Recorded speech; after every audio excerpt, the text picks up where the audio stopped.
Mr. Vice President, Mr. Speaker, members of Congress, representatives of the American people across all states, territories, cities, and communities. I would like, if I may, to take this opportunity to express my particular gratitude to you all for the great honor of addressing this joint meeting of Congress, and on behalf of the Queen and myself, to thank the American people for welcoming us to the United States to mark this semi-quincentennial year of the Declaration of Independence. And for all of that time,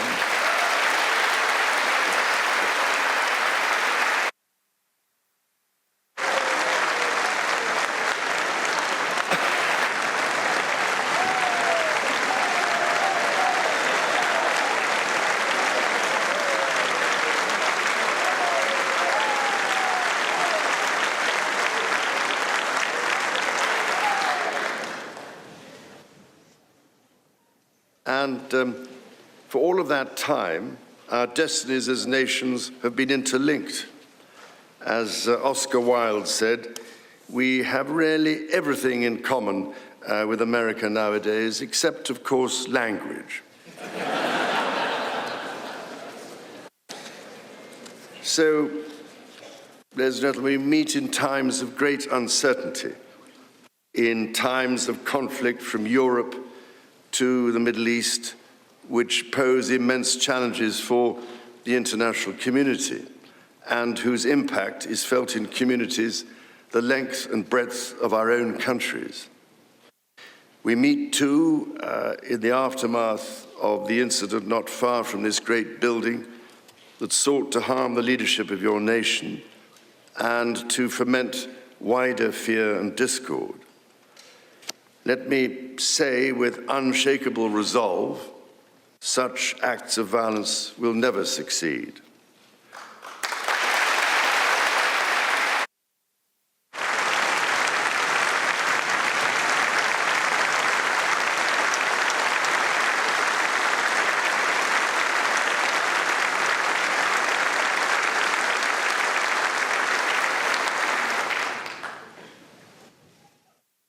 Whatever our differences, whatever disagreements we may have, we stand united in our commitment to uphold democracy, to protect all our people from harm, and to salute the courage of those who daily risk their lives in the service of our countries.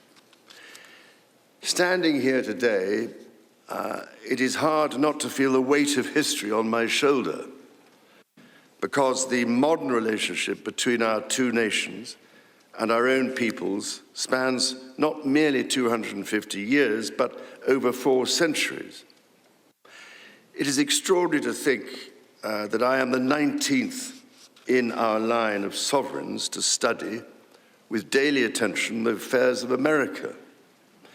So I come here today with the highest respect for the United States Congress, this citadel of democracy created to represent the voice of all American people to advance sacred rights and freedoms.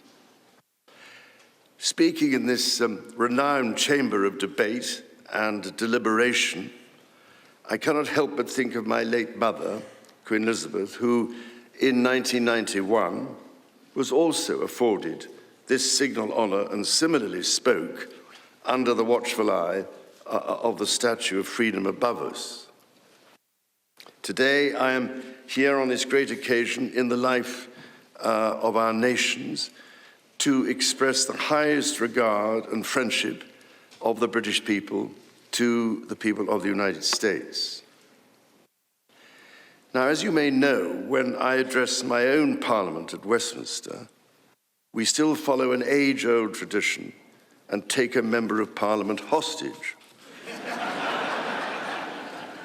holding him or her at Buckingham Palace until I am safely returned. These days, we look after our guests rather well, to the point that they often do not want to leave. I don't know, Mr. Speaker, if there were any volunteers for that role here today. As I look back across the centuries, Mr. Speaker, there emerge certain patterns, certain self-evident truths from which we can learn and draw mutual strength.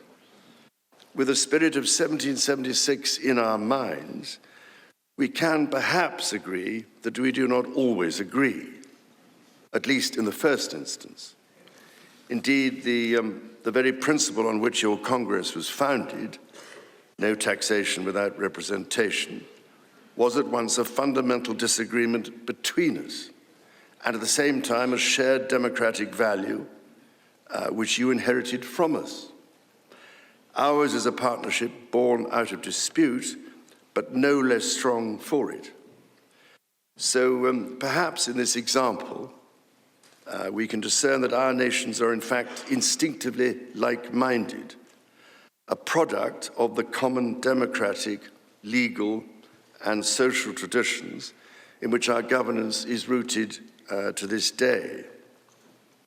Drawing on these values and traditions, time and again, our two countries have always found ways to come together.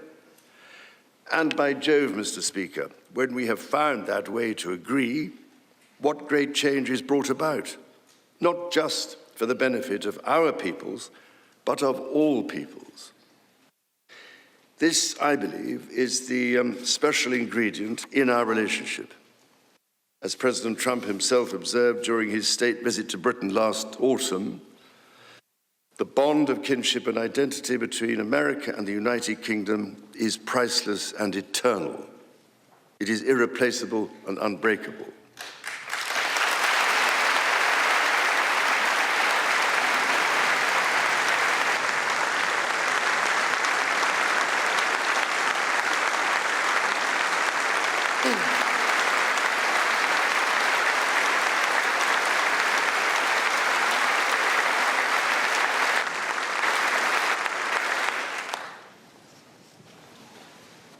Mr. Speaker, this is by no means my first visit to Washington, D.C., the capital of this great republic. It is, in fact, my 20th visit to the United States and my first as King and head of the Commonwealth. This is a city which symbolizes a period in our shared history, or what Charles Dickens might have called a tale of two Georges.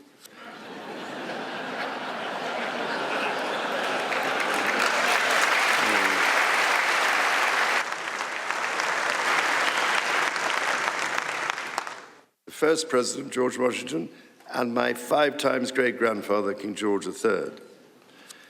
King George, as you know, never set foot in America, and please rest assured, ladies and gentlemen, I am not here as part of some cunning rearguard action.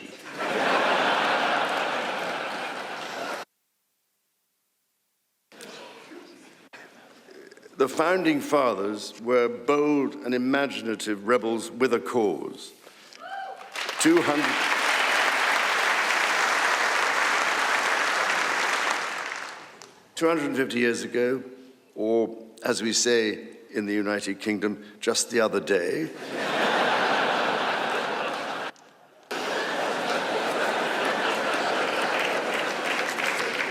they declared independence. By balancing contending forces and drawing strength in diversity, they united 13 disparate colonies to forge a nation on the revolutionary idea of life, liberty, and the pursuit of happiness. They carried with them and carried forward the great inheritance of the British Enlightenment, as well as the ideals which had an even deeper history in English common law and Magna Carta.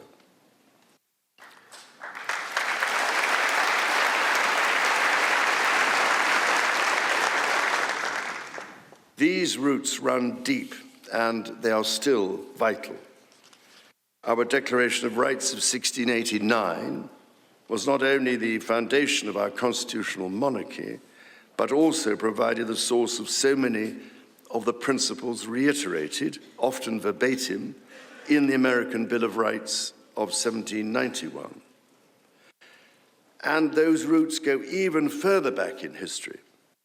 The US Supreme Court Historical Society has calculated that Magna Carta is cited in at least 160 Supreme Court cases since 1789, not least as the foundation of the principle that executive power is subject to checks and balances.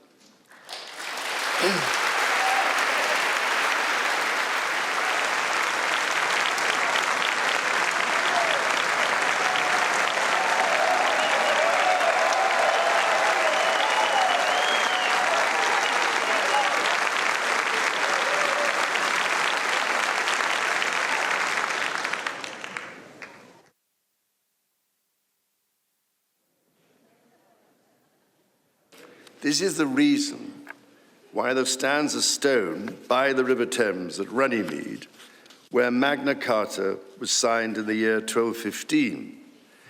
This stone records that an acre of that ancient and historic site was given to the United States of America by the people of the United Kingdom to symbolize our shared resolve in support of liberty and in memory of President John F. Kennedy. Distinguished members of the 119th Congress, it is here in these very halls that this spirit of liberty and the promise of America's founders is present in every session and every vote cast, not by the will of one, but by the deliberation of many, representing the living mosaic of the United States.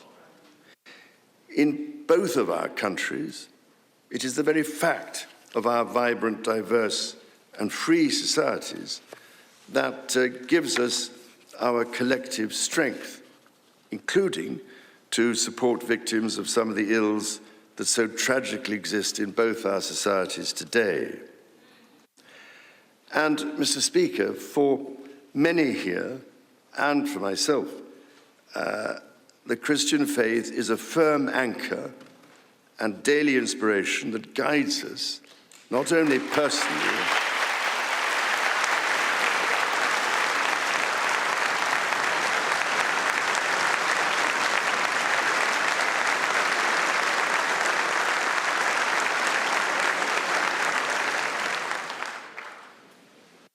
that guides us not only personally, but together as members of our community. Having devoted a large part of my life to interfaith relationships and greater understanding, it is that faith in the triumph of light over darkness which I have found confirmed countless times. Through it, I am inspired by the profound respect that develops as people of different faiths grow in their understanding of each other.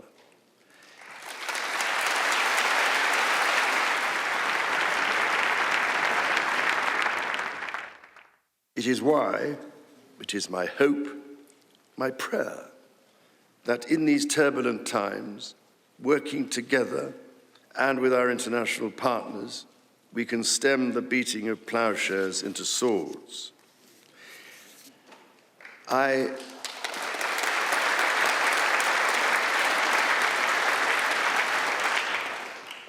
am mindful that we are still in the season of Easter, the season that most strengthens my hope. It is why I believe with all my heart that the essence of our two nations is a generosity of spirit and a duty to foster compassion, to promote peace, to deepen mutual understanding, and to value all people of all faiths and of none.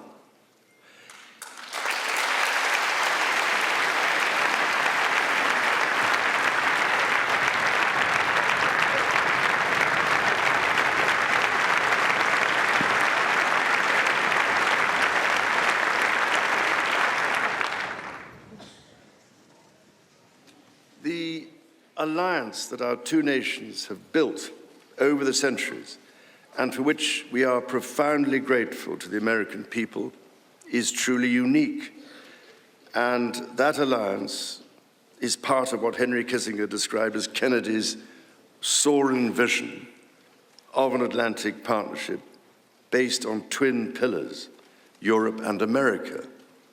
That partnership, I believe, Mr. Speaker, is more important today than it has ever been.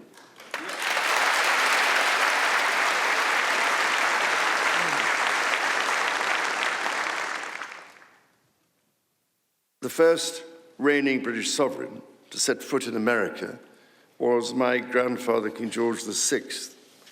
He visited in 1939 with my beloved grandmother, Queen Elizabeth, the Queen Mother.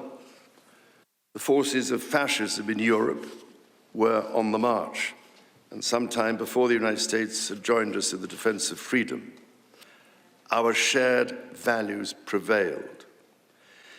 Today, we find ourselves in a new era, but those values remain.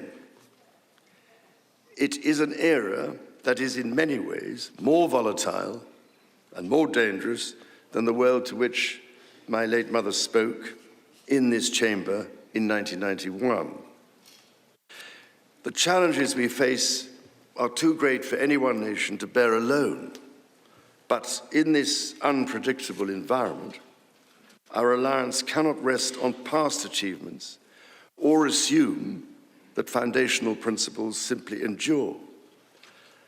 As my Prime Minister said last month, ours is an indispensable partnership. We must not disregard everything that has sustained us for the last 80 years. Instead, we must build on it. Renewal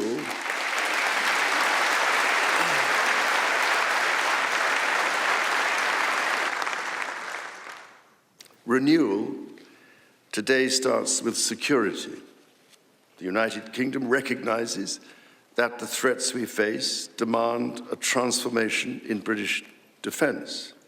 That is why our country, in order to be fit for the future, has committed to the biggest sustained increase in defence spending since the Cold War, during part of which, over 50 years ago, I served with immense pride in the Royal Navy, following in the naval footsteps of my father, Prince Philip, Duke of Edinburgh, my grandfather, King George VI, my great-uncle, Lord Mountbatten, and my great-grandfather, King George V. This year, of course, also marks the 25th anniversary of 9/11. This atrocity was a defining moment for America, and your pain and shock were felt around the whole world. During my visit to New York, my wife and I will again pay our respects to the victims, the families, and the bravery shown in the face of terrible loss. We stood with you then, and we stand with you now in solemn remembrance of a day that shall never be forgotten.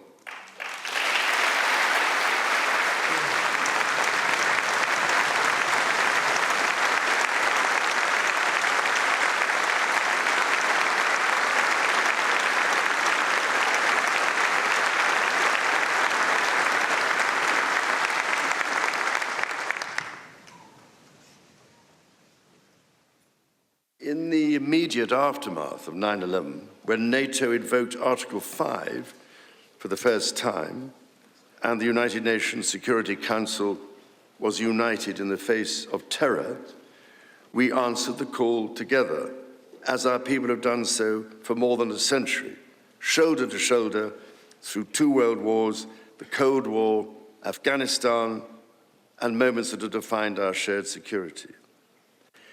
Today, Mr. Speaker, that same unyielding resolve is needed for the defense of Ukraine and her most courageous people.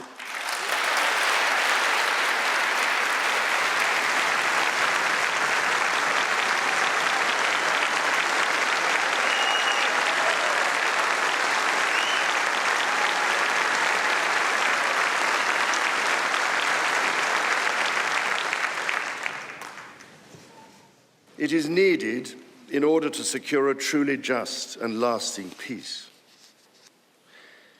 From the depths of the Atlantic to the disastrously melting ice caps of the Arctic, the commitment and expertise of the United States Armed Forces and its allies lie at the heart of NATO, pledged to each other's defense, protecting our citizens and interests, keeping North Americans and Europeans safe from our common adversaries.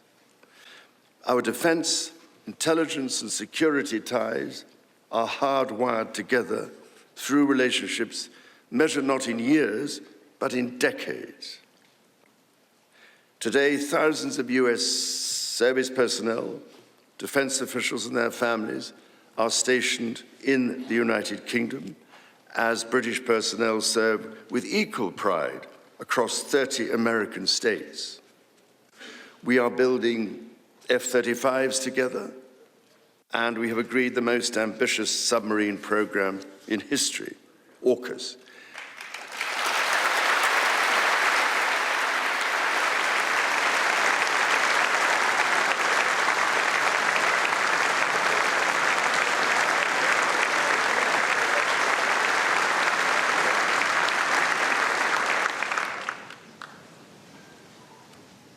And we are doing it in partnership with Australia, a country of which I'm also immensely proud to serve as sovereign. We do not embark on these remarkable endeavors together out of sentiment. We do so because they build greater shared resilience for the future, so making our citizens safer for generations to come. Our common ideals were not only crucial for liberty and equality, they are also the foundation of our shared prosperity.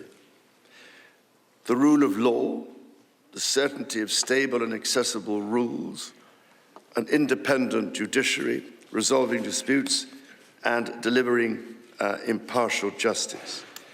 These features created the conditions for centuries of unmatched economic growth in our two countries. This is why our governments are concluding new economic and technology agreements to write the next chapter of our joint prosperity and ensure that British and American ingenuity continues to lead the world. Our nations are combining talent and resources in the technologies of tomorrow. Our new partnerships in nuclear fusion and quantum computing and in AI and drug discovery, holding the promise of saving countless lives. More broadly, we celebrate the $430 billion in annual trade that continues to grow, the $1.7 trillion in mutual investment that fuels that innovation, and the millions of jobs on both sides of the Atlantic, supported across both economies.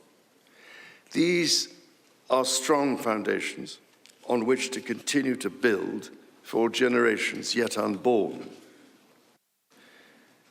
Our ties in education, research, and cultural exchange empower citizens and future leaders of both countries. The Marshall Scholarship, named after the great General George Marshall, and the association of which I am so proud to be patron, are emblematic of the connection between our two countries.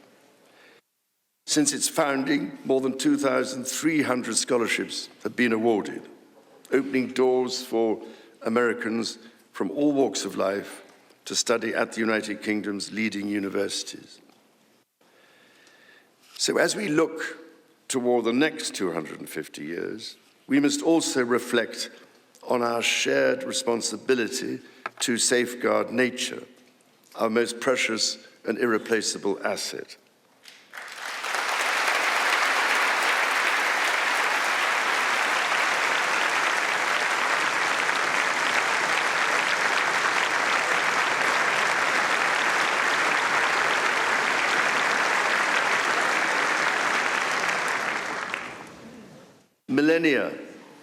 Millennia before our nations existed, before any border drawn, the mountains of Scotland and Appalachia were one, a single continuous range forged in the ancient collision of continents.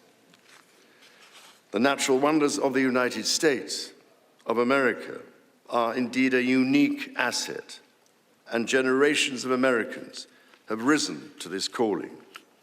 Indigenous, political, and civic leaders, people in rural communities and cities alike, have all helped to protect and nurture what President Theodore Roosevelt called the glorious heritage of this land's extraordinary natural splendor, on which so much of its prosperity has always depended.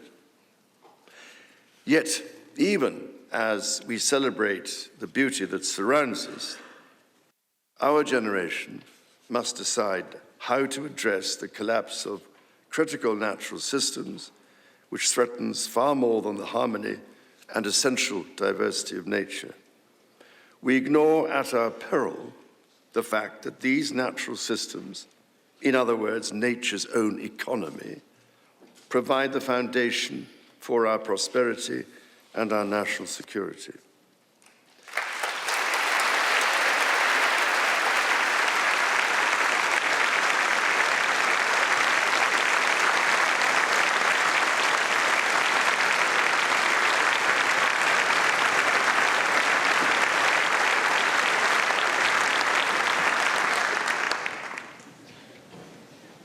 The story of the United Kingdom and the United States is at its heart a story of reconciliation, renewal, and remarkable partnership.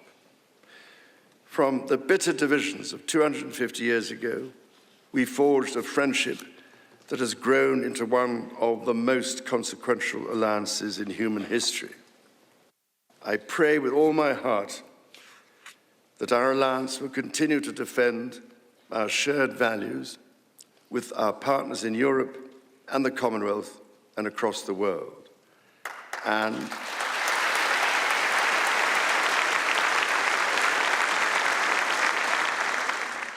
that we ignore the clarion calls to become ever more inward-looking.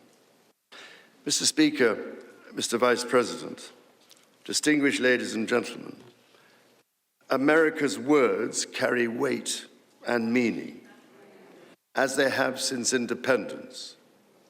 The actions of this great nation matter even more. President Lincoln understood this so well with his reflection in the magisterial Gettysburg Address, that the world may little note what we say, but will never forget what we do. And so to the United States of America, on your 250th birthday, let our two countries rededicate ourselves to each other in the selfless service of our peoples and of all the peoples of the world. God bless the United States, and God bless the United Kingdom.